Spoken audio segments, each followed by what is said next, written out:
Kelanchal times, हर खबर पर हमारी नजर। भारतीय रिजर्व बैंक के गवर्नर शक्तिकांत दास ने 2000 के नोट को वापस लिए जाने के संबंध में कहा कि ये क्लीन नोट पॉलिसी के तहत किया जा रहा है। उन्होंने सोमवार को दिए बयान में कहा, मैं एक बार फिर आप लोगों को बता दूं कि ये रिजर्व बैंक की करेंसी मैनेजमेंट प्रणाली का हिस्सा है।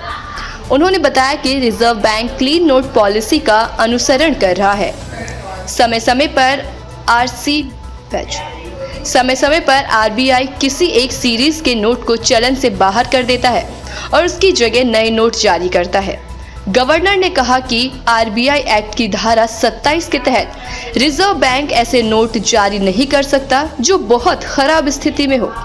उन्होंने कहा, इसी धारा के तहत रिजर्व बैंक बहुत लंबे समय से क्लीन नोट पॉलिसी का अनुसरण कर रहा है, इसलिए रिजर्व बैंक समय समय पर किसी खास सीरीज के नोट को चलन से बाहर करके उनकी जगह नए नोट जारी कर देता है। उन्होंने आगे कहा कि आम बैंकिंग प्रणाली में भी जो नोट खराब हो जाते हैं उन्हें वापस कर दिया जाता है और उसकी जगह फ्रेश नोट जारी होते हैं। आरबीआई गवर्नर ने बताया कि ऐसा पहले भी किया जा चुका है। उन्होंने कहा, इसी तरह से 2013-14 में उन नोटों को चलन से बाहर कर दिया गया जो 2005 से पहले छापे गए थे। उस समय भी लोगों को बैंक आकर नोट बदलने का सुझाव दिया गया था। इसी तरह से इस बार 2000 के नोट चलन से बाहर किए जा रहे हैं, लेकिन ये अमान्य नहीं होंगे। उधर आरबीआई ने सोमवार को सभी बैंकों को संबोधित करते हुए कुछ निर्देश जारी किए। आरबीआई ने बैंकों से कहा कि वे 23 मई से नोट बदलने की सुविधा बैंक में सभी काउंटरों पर मिलनी चाहिए। ये ठीक उसी तरह होना चाहिए जैसे पहले किया जा रहा था। इसके अलावा बैंक लोगों के बैठने या खड़े होने के लिए छायादार जगह का इंतजाम करे और गर्मी को देखते हुए पेयजल की व्यवस्था भी करे। इससे पहले एसबीआई ने एक सर्कुलर जारी कर अपनी सभी शाखाओं को बताया था कि 2000 रुपए के 10 नोट एक बार में बदलने के लिए किसी तरह की आईडी या फॉर्म की आवश्यकता नहीं होगी। आम लोग बैंक में आकर बगैर किसी कागजी कार्रवाई के 20,000 रुपए तक बदल सकते हैं। 4 महीने की समय दी गई है। आप आराम से 4 महीने के अंदर जब भी आपको सूटेबल होता है आप नोट एक्सचेंज करिए। ऐसा नहीं कि आप तुरंत आज ही जाए, कल ही जाए, मतलब कल से शुरू हो रहा है। ये नहीं कि आप तुरंत बैंक में जाके रश करें और इसको करें। आराम से करिए, टेक योर टाइम। 4 महीने हैं। By September 30th please exchange it and time is given up to September 30th so that it is taken seriously, because otherwise if you leave it open ended then it becomes a kind of a endless process. You have also raised the question after 30th September. Yeah. What now? We expect most of the notes to come back. That is our expectation at this stage. We will see how much notes come back, and as we approach 30th we will decide, at that stage. And the legal tender character, we have said that it continues. We have not said that this will happen or that will happen. Through you, let me assure all of you, let me assure every viewer, let me assure also the readers of the print media, and also let me assure so many people, Indians who are living abroad or who have gone on a foreign trip for a long foreign trip. There are elderly people who visit their children in the United States or other countries for 6 months and all. There are many Indian youngsters with H1B visa who are working in the US and other places. There are many Indians who live abroad. Through you, let me assure the people who are abroad, the people who are now in the foreign countries, and let me assure people who are within India, कि जो भी कठिनाइयां आप face करते हैं, we will be sensitive to that. Whatever difficulties or whatever representations we come across, it will be our endeavor to address the difficulties of the people and to complete the entire process in a smooth manner. So इसीलिए चिंता की कोई कारण नहीं है। आप आराम से एक्सचेंज करिए नोट। आपका जितना कोई भी कंप्लेंट हो, कोई भी डिफिकल्टी, कठिनाइयां हो, तो हम बैंकों के थ्रू या डायरेक्टली हम तो उसको मॉनिटर कर रहे हैं। जितना इस टाइप का प्रॉब्लम आएगा उसको हम एड्रेस करेंगे। इसमें से 30 सितंबर के बाद सितंबर वाली बात हिंदी में बता दीजिए सर। 30 सितंबर वाली बात आप हिंदी में बता दीजिए सर। नहीं आप सर देखिए मैं आता हूँ। और एक तरफ आप करें लीगल टेंडर रहेगा। सुनिए आप 1 by 1 करिए ना। मैं पहले आप एक बार state that it will not be band.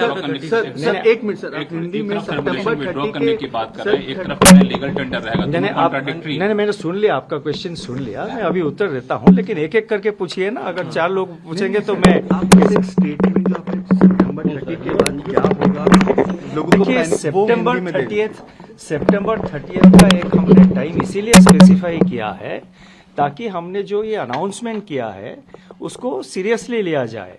आप किसी भी एक्सरसाइज में, किसी भी प्रोसेस में अगर आप एक डेट नहीं देते हैं तो और उसको ओपन हैंडेड ऐसे ही खुला छोड़ देते हैं तो सीरियसली नहीं लिया जाता है। इसीलिए हमने ये डेट दिया है कि 30 सितंबर तक आप रिटर्न करिए। 4 महीने की समय है, कोई जल्दबाजी की जरूरत नहीं है। आराम से आपको जब भी टाइम हो आप नेक्स्ट सितंबर 30 तक आप आराम से आके उसको एक्सचेंज करिए या अमाउंट अपने अकाउंट में, खाता में डिपॉजिट कर दीजिए। तो इसीलिए चिंता की कोई कारण नहीं है। और जितना डिफिकल्टीज हो या जितना रिप्रेजेंटेशंस हो, मतलब जैसे कि मैंने कहा कुछ लोग फॉरेन कंट्रीज में रहते हैं, कुछ लोग फॉरेन ट्रैवल पे गए हैं, उन सब का जितने कठिनाइयां हैं, जितना डिफिकल्टीज है वो हम सब स्टडी करके उसके कुछ हल निकालेंगे जरूर, ये मेरा आश्वासन है। और मैं सबको अश्योर करना चाहता हूं कि कोई मतलब कंसर्न की बात नहीं है। आरबीआई के जो करेंसी मैनेजमेंट ऑपरेशन है ये इसका एक हिस्सा है। अगर 3,62,000 करोड़ रुपए 30 सितंबर देखिए मैं तो देखिए मैंने आप एक रुक रहिए। अब 5 क्वेश्चन का तो एक ही आया। लक्ष्मण प्लीज नहीं look, I will answer each and every question. I will start here. I will go round. So therefore, please have patience. Sir अगर सवाल ये है कि एक तरफ आप कह रहे हैं करेंसी सर्कुलेशन से विड्रॉ कर रहे हैं, दूसरी तरफ आप कह रहे हैं कि लीगल टेंडर रहेगा। लोग ये कह रहे हैं कि जब सर्कुलेशन से विड्रॉ कर रहे हैं हम उससे खरीदारी कर नहीं सकते, तो लीगल टेंडर रहने का मतलब क्या होगा? Can I just add to that, sir? नहीं खरीदारी क्यों नहीं कर सकते हैं? No, but then others will. Yes, please. Just adding, so what is happening, sir, is that No, I have read the newspapers. हम भी न्यूज़पेपर पढ़ते हैं, हम भी टेलीविजन देखते हैं। आप ऐसे रुकिए आप। अब दुकानों में अगर कोई एक्सेप्ट, वैसे मैं आपको एक बात बताऊं, पहले से भी कई छोटे छोटे दुकान में 2000 के रुपए के नोट एक्सेप्ट नहीं करते थे। ये कोई नई बात नहीं, कल से शायद बढ़ गया है कुछ। पहले भी मैंने खुद एक्सपीरियंस किया है। मेरे जानकारी के जितने लोग हैं उनका भी यही एक्सपीरियंस है। वो जब 2000 रुपए की नोट लेके जाते हैं कोई फ्रूट शॉप, कोई ठेले वाले के पास, कोई छोटे दुकान, वो कहता है कि सर मेरे पास चेंज नहीं है, आप ऐसा करिए, आप वो इसमें QR कोड में वो डिजिटली पेमेंट कर दीजिए ना, यहाँ पे लगी हुई है QR कोड, आप मोबाइल निकालिए, पेमेंट कर दीजिए। तो ये जो है एक रिलक्टेंस था 2000 रुपया नोट को मतलब एक्सेप्ट करने के लिए दुकानों में, ये पहले से था, कोई नई बात नहीं। कल के बाद शायद बढ़ गया है, मैंने पेपर भी देखा कुछ रिपोर्ट्स, लेकिन मैं तो नोटिफिकेशन में हमने कहा है it continues as legal tender. हमने तो कहीं पे नहीं कहा, उसके आगे तो और कुछ नहीं कहा। और मैंने ये कहा कि हमारा एक्सपेक्टेशन ये है कि 30 सितंबर के अंदर जो है मैक्सिमम क्वांटिटी ऑफ नोट्स वापस आ जाएंगे। हम देखेंगे उस वक्त, we will see and we will take it, we will decide. No, one question per person. Sir, my question is that post 30th September, will this continue to be a legal tender? If yes, then till when? वही question आप पूछ रहे हैं. It's the same question. We have said that it continues as legal tender. We will wait how much notes are coming. I cannot give a speculative answer कि 30th सितंबर के बाद क्या होगा। हमने तो ऐसा नहीं कहा कि भाई लीगल टेंडर जो है वो सिर्फ 30th सितंबर तक है, ऐसा तो नहीं कहा है। Yes, one question. One criticism that is coming is, sir, that if you return the notes and if there is no identification attached to it, the whole purpose of knowing how much of it was black money, from where it is coming, that won't be.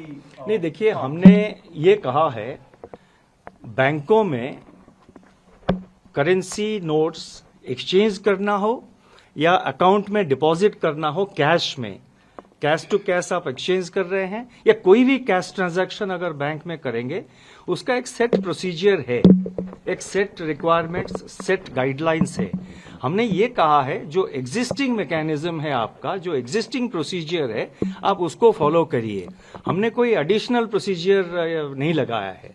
जो existing procedure है, जो usual procedure है bank में cash deposit का या कोई other cash transaction, आप मान लीजिए आप जा रहे हैं एक कैश पेमेंट करके एक डीडी खरीद रहे हैं या कैश डिपॉजिट एक्सेसिवली आप कर रहे हैं, मतलब जैसे कि 50,000 इनकम टैक्स रूल एक है, आपको पता होगा, 50,000 के ऊपर अगर आप कोई कैश ट्रांजैक्शन करेंगे तो आपको पैन कार्ड डिटेल्स प्रोड्यूस करना पड़ेगा। तो जो एग्जिस्टिंग रूल है वो तो अप्लाई करेगा। आरबीआई तो कोई स्क्रूटिनाइज नहीं करता है।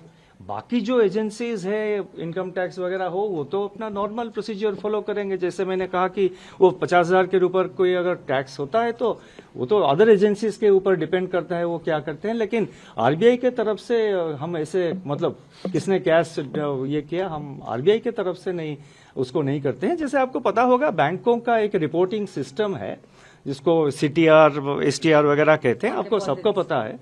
केलांचल टाइम्स, हर खबर पर हमारी नजर।